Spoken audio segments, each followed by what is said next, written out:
বন্ধুরা, আশা করি তোমরা সবাই ভালো আছো। তোমার চ্যানেলে তোমাদের সবাইকে স্বাগতম। তো এবিটিএ টেস্ট পেপার সলভ উচ্চ মাধ্যমিকের আমাদের চলছে। তো এই মুহূর্তে আমাদের যেটা আলোচনা সেটা হচ্ছে এডুকেশন বা শিক্ষাবিজ্ঞান থেকে আমরা আলোচনা করবো। সেটা শিক্ষাবিজ্ঞানে মোট 1, 2, 3, 4, 5, 6টা পেজ রয়েছে। তো প্রথম ভিডিওতে আমরা এই 3টে পেজ সম্পর্কে আলোচনা করব এবং পরের ভিডিওতে আমরা আর 3টে পেজ সম্পর্কে আলোচনা করব। তো প্রথমেই চলে আসি পেজ নম্বর AC20। আমাদের সবই রেডি হয়ে গেছে, পরপর ভিডিও যাবে, নোটিফিকেশান অনেকে পাবে অনেকে পাবে না।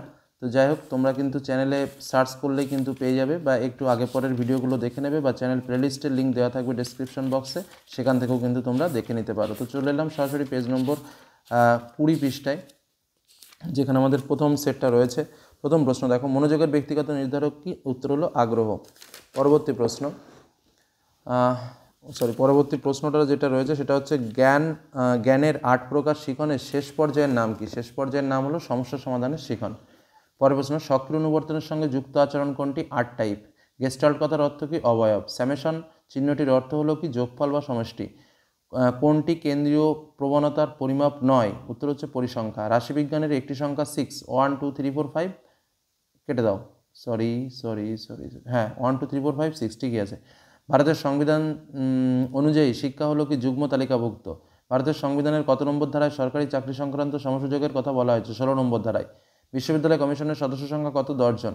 জাতীয় গ্রামীণ উচ্চশিক্ষা পর্ষদ গঠিত হয় কত সালে? 1956 সালে। মুদালিয়ার কমিশনের মতে বিদ্যালয় শিক্ষার কাঠামোটি কি? 5+3+3 = 11। মাধ্যমিক শিক্ষা কমিশনের সভাপতিকে? উত্তর হচ্ছে ডক্টর লক্ষণ স্বামী মুদালিয়ার।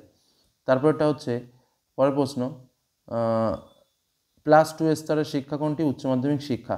কারিগরি শিক্ষার সঙ্গে সম্পর্কিত একটি সংস্থা কি? AICTE। তারপর হচ্ছে ECCE এর পুরো নাম কি? Early childhood care and education. স্বশাসিত মহাবিদ্যালয় স্বীকৃতির কথা কোন কমিশনে বলা হয়েছে? জাতীয় শিক্ষানীতি 1968। মেন্টাল ম্যাপ ব্যবহার করা হয় কোন শিক্ষার জন্য? উত্তর হচ্ছে দৃষ্টিহীনদের শিক্ষার জন্য। পরবর্তী প্রশ্নে চলে আসি। ভারতে প্রতিবন্ধী দিবস পালন করা হয় কত তারিখে? 15ই মার্চ। জাতীয় সাক্ষরতা মিশন প্রতিষ্ঠিত হয় কত তারিখে? 1988 সালের 5ই মে। শিক্ষার অধিকার আইন কার্যকারী হয় কবে? 2010 সালে। ডেলটস কমিশন শিক্ষার কয়টি স্তম্ভের কথা বলেছে? 4টি। কম্পিউটারের স্থায়ী স্মৃতিকেন্দ্র কটি? স্থায়ী স্মৃতিকেন্দ্র কি? উত্তর হচ্ছে রম।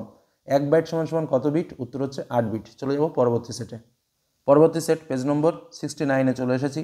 প্রথম প্রশ্ন, শিখনের দ্বিতীয় স্তরটি কি? উত্তর ধারণ বা সংরক্ষণ। মনোযোগের একটি অভ্যন্তরীণ উদ্দীপক হলো? উত্তর হচ্ছে মেজাজ। প্যাভলভের শিখন তত্ত্বে প্রাচীন অনুবর্তনকে বলা হয় কি? এস টাইপ অনুবর্তন। অপারেন্ট অনুবর্তন তত্ত্বের প্রবর্তককে? উত্তর স্কিনার। কেলাসিত বুদ্ধি কথাটির প্রবক্তাকে? উত্তর ক্যাটেল। থার্স্টনের বহুপাদান তত্ত্বে এম বলতে কি বোঝায়? উত্তর হচ্ছে স্মৃতিকে বোঝায়। পরবর্তী প্রশ্ন, 6, 14 ভূইষ্ঠক 8 বেশি আছে, অর্থাৎ 6 বেশি আছে, তাহলে 6, উত্তর হচ্ছে 6। কেন্দ্রীয় প্রবণতার নির্ণয়ের সবচেয়ে দ্রুত গতির পদ্ধতি কোনটি? মোড। 30 থেকে 39-এর মধ্যবিন্দু কোনটি? 34.5। শিক্ষাকে যুগ্ম তালিকাভুক্ত করা হয় সংবিধানের কোন সংশোধনীতে? 42তম সংশোধনীতে। ভারতীয় শিক্ষা কমিশনের সময়সীমা কত? 1964 থেকে 66। মুদালিয়ার কমিশন গঠিত হয় কবে? 1952 সালে। রামমূর্তি কমিটি গঠিত হয় 1990 সালে। জনার্দন রেড্ডি কমিটি কত সালে গঠিত? 1992 সালে। বহুমুখী বিদ্যালয়ের কথা কোন কমিশনে আছে? মুদালিয়ার কমিশনে আছে। কোনটি প্রাক প্রাথমিক শিক্ষালয় নয়? উত্তর হচ্ছে নিম্ন বুনিয়াদী স্কুল। বিদ্যালয় স্তরে পাঠ্যক্রম রচনা করে কে? NCERT। কোঠারি কমিশন বিদ্যালয় শিক্ষার ড্যাশটি স্তরে কথা বলেছে? 3টি। ব্রেইল পদ্ধতি চালু হয় কত সালে? 1829 সালে।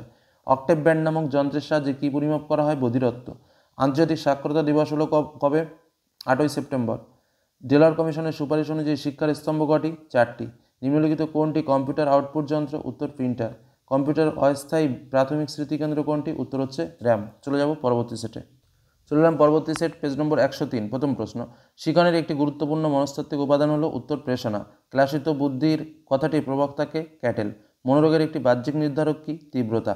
স্কিনার প্রবর্তিত সক্রিয় অনুবর্তনটি কি? উত্তর হচ্ছে আর টাইপ অনুবর্তন। কোনটি কেন্দ্রীয় প্রবণতার পরিমাপ নয়? উত্তর হচ্ছে পরিসংখ্যা বহুভুজ।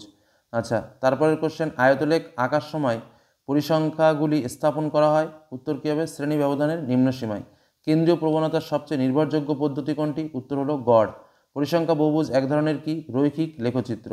পরিবর্তনশীল রাশিকে কি বলা হয়? চল বলা হয়। অপারেশন ব্ল্যাকবোর্ড এর কথা কোন কমিশনে বলা হয়েছে? কোঠারি কমিশনে। CRC এর পুরো নাম কি? Cumulative record card. আচ্ছা, তারপরে অক্টেভ ব্যান্ড যন্ত্রের সাহায্যে কী পরিমাপ করা হয়? বধিরতা। The destiny of India is being shaped in her classroom. কোন কমিশন বলেছে? কোঠারি কমিশন। মাধ্যমিক শিক্ষা কমিশনের সম্পাদক কে ছিলেন? ডক্টর অনাথনাথ বসু। EFA কথাটির পুরো নাম কি? Education for all. নিম্নলিখিত কোনটি আউটপুট যন্ত্র? প্রিন্টার। ভারতীয় সংবিধানের কোন ধারায় 14 বছর বয়স পর্যন্ত সকল শিশুদের জন্য বাধ্যতামূলক শিক্ষার কথা উল্লেখ করা হয়েছে? 45 নম্বর ধারায়। কোন বিদেশি শিক্ষাবিদ বিশ্ববিদ্যালয় কমিশনের সদস্য ছিলেন? উত্তর ডক্টর JM ডাফ। সপ্তপ্রভু কথা নিম্নোক্ত কোন কমিশনে উল্লেখ আছে? মুদালিয়ার কমিশনে। 8, 6, 10, 12, 9, 14, 4 স্কোরগুলির মান হলো গড় মান যোগ করে ভাগ 9। কে ঠোঁটনাড়া পদ্ধতির প্রবর্তক? প্যাবলো। জাতীয় সাক্ষরতা মিশন স্থাপিত কত সালে? 1988 সালে। কম্পিউটার সহযোগী শিখন হলো কোনটা? ক্যাল। ডিলার্স কমিশনের প্রতিবেদনকে বলা হয় কি? Learning the treasure within. এই তো 24টা হয়ে গেছে। তো যাই হোক, এই 3টে সেট আমরা শেষ করলাম। পরবর্তী ভিডিওতে আমরা আরও 3টে সেট অর্থাৎ 120, 140 এবং 151 এটা তোমাদের সামনে সলভ করে দিচ্ছি। আমাদের যথারীতি সমস্ত কিছুই রেডি আছে, কমপ্লিট হয়ে গেছে। এখন জাস্ট তুলে ধরার অপেক্ষা। বারবার বলছি, চ্যানেল প্লেলিস্টের দিকে লক্ষ্য রাখো, তোমরা পেয়ে যাবে। 120 নম্বর পেজ পরবর্তী ভিডিওতে আসছি।